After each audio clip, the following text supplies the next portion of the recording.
Hello everyone, welcome back to our YouTube channel Login Aid. Today in this video, I am going to show you how to turn on anonymous browsing on Reddit application. Also, if you are new to our YouTube channel, make sure you subscribe to our channel and hit the notification bell so you never miss any other tutorials like this.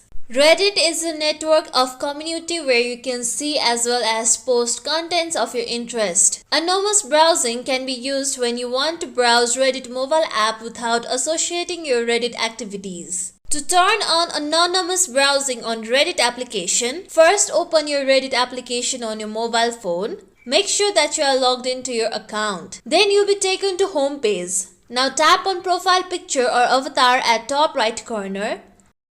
Then tap on your username. Now select Anonymous Browsing. While you are on your anonymous browsing on Reddit application, your browsing history won't be saved to your Reddit account. This is how we can turn on anonymous browsing on Reddit application. This is it for tutorial everyone. If today's tutorial was helpful, make sure you like, share, subscribe to our YouTube channel for more tutorials like this. Thank you for watching.